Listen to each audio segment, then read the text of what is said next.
नमस्कार दोस्तों, आप देख रहे हैं UP news live update channel में देश दुनिया की खबरें। हमारी वीडियो कहां से देख रहे हैं कमेंट में जरूर बताइए और चैनल को शेयर और सब्सक्राइब जरूर करें। चलिए बढ़ते हैं पहली खबर की ओर। यूपी बिहार में अचानक क्यों बढ़ रही ठंड? सामने आई असली वजह। उत्तर प्रदेश और बिहार में पिछले कुछ दिनों से ठंड अचानक बढ़ गई है। दिन में धूप कम निकल रही है, रातें ज्यादा सर्द हो गई हैं और सुबह शाम घना कोहरा छाया रह रहा है। मौसम विशेषज्ञों के अनुसार इसके पीछे कई बड़े कारण सामने आए हैं। सामने आई वजहें। सबसे बड़ी वजह पश्चिमी विक्षोभ वेस्टर्न डिस्टर्बेंस है।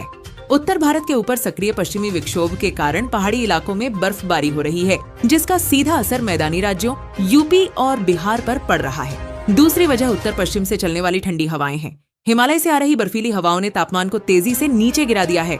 तीसरी वजह घना कोहरा और बादल हैं। सूरज की किरणें जमीन तक नहीं पहुंच पा रही, जिससे दिन का तापमान भी सामान्य से कम बना हुआ है। इसके अलावा हवा की रफ्तार कम होना भी ठंड बढ़ने का कारण बन रहा है, जिससे ठंडी हवा एक जगह ठहर जाती है।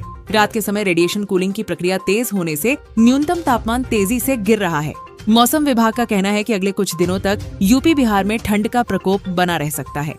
लोगों को अलर्ट रहने और ठंड से बचाव की सलाह दी गई है। नमस्कार। बड़ी सियासी हलचल के बीच अब ट्रंप के बयान पर भारत की राजनीति गर्मा गई है। अमेरिका के पूर्व राष्ट्रपति डोनाल्ड ट्रंप ने पीएम मोदी को लेकर ऐसा बयान दिया है जिस पर विपक्ष ने सवालों की झड़ी लगा दी है। ट्रंप के बयान के बाद कांग्रेस नेता राहुल गांधी ने तंज कसते हुए कहा है, फर्क समझो सर जी, ट्रंप के आगे मोदी सरेंडर। राहुल गांधी का आरोप है कि जब भी अमेरिका दबाव बनाता है, मोदी सरकार झुक जाती है।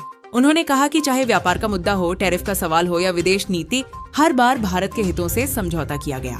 राहुल ने दावा किया कि ट्रंप खुलकर कहते हैं कि उन्होंने भारत पर दबाव डाला और सरकार चुप्पी साध लेती है। कांग्रेस का कहना है कि मजबूत नेतृत्व वही होता है जो देश के सम्मान और संप्रभुता से समझौता न करे। राहुल गांधी ने पीएम मोदी से सवाल किया कि अगर भारत विश्वगुरु है तो फिर बार बार अमेरिका के सामने सफाई क्यों देनी पड़ती है। वहीं बीजेपी ने पलटवार करते हुए राहुल गांधी के बयान को गैर जिम्मेदाराना बताया है। पार्टी का कहना है कि मोदी सरकार ने भारत की वैश्विक साख मजबूत की है और अमेरिका समेत हर देश भारत को बराबरी की नजर से देखता है।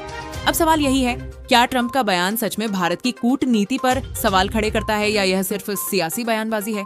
जवाब आने वाले दिनों में मिलेगा। बड़ा मकान, शान की बात या नुकसान का सौदा? जानिए बड़े घरों की सच्चाई। अक्सर माना जाता है कि बड़ा मकान होना शान, रुतबे और सफलता की पहचान है। लोग सोचते हैं कि जितना बड़ा घर उतनी बड़ी हैसियत। लेकिन क्या वाकई बड़ा मकान हमेशा फायदे का सौदा होता है? आज की बदलती जिंदगी में यह सवाल बेहद जरूरी हो गया है। बड़ा घर दिखने में भले ही शानदार लगता हो, लेकिन उसके साथ खर्चे भी उतने ही बड़े होते हैं। मेंटेनेंस, सफाई, बिजली, पानी, प्रॉपर्टी टैक्स और सिक्योरिटी, हर चीज का खर्च कई गुना बढ़ जाता है। कई बार लोग सिर्फ दिखावे के लिए बड़ा मकान ले लेते हैं, लेकिन बाद में EMI और रखरखाव का बोझ मानसिक तनाव बन जाता है। दूसरी ओर बड़ा मकान उन परिवारों के लिए फायदेमंद हो सकता है जहां सदस्य ज्यादा हो या भविष्य में परिवार बढ़ने वाला हो। इसमें प्राइवेसी, स्पेस और आराम मिलता है। साथ ही अच्छी लोकेशन में बड़ा घर लंबे समय में निवेश के तौर पर फायदा भी दे सकता है। असल सवाल घर के साइज का नहीं, जरूरत और बजट का है। अगर आपकी आमदनी स्थिर है और खर्च संभाल सकते हैं तो बड़ा मकान सुविधा है, लेकिन अगर आय सीमित है तो बड़ा घर शान नहीं बल्कि नुकसान का सौदा बन सकता है। इसलिए घर खरीदते वक्त रुतबे से ज्यादा अपनी जरूरत और भविष्य की योजना को प्राथमिकता देना ही समझदारी है। हरियाणा की सियासत में एक बार फिर बड़ा उलटफेर होता दिख रहा है। राज्यसभा चुनाव से पहले कांग्रेस को एक और झटका लगने की अटकलें तेज हो गई हैं। सूत्रों की माने तो बीजेपी ने अंदर खाने ऐसी रणनीति तैयार कर ली है जिससे कांग्रेस की मुश्किलें और बढ़ सकती हैं। हरियाणा विधानसभा के मौजूदा समीकरण राज्यसभा चुनाव में बेहद अहम माने जा रहे हैं। क्रॉस वोटिंग और निर्दलीय विधायकों की भूमिका इस बार गेम चेंजर साबित हो सकती है। बीजेपी पूरी तरह अलर्ट मोड में है और हर विधायक पर नजर बनाए हुए है। वहीं कांग्रेस खेमे में अंदरूनी असंतोष की खबरें भी सामने आ रही हैं। राजनीतिक जानकारों का कहना है कि अगर कुछ विधायक पाला बदलते हैं या क्रॉस वोटिंग होती है तो कांग्रेस का गणित पूरी तरह बिगड़ सकता है। यही वजह है कि बीजेपी को एक सीट का अतिरिक्त फायदा मिलने की चर्चा जोरों पर है।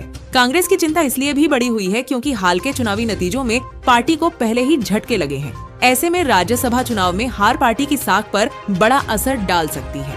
अब सवाल यही है, क्या बीजेपी वाकई कांग्रेस को राज्यसभा में बड़ा झटका देने में कामयाब होगी या कांग्रेस आखिरी वक्त में बाजी पलट देगी? हरियाणा की राजनीति पर सबकी नजरें टिकी हैं।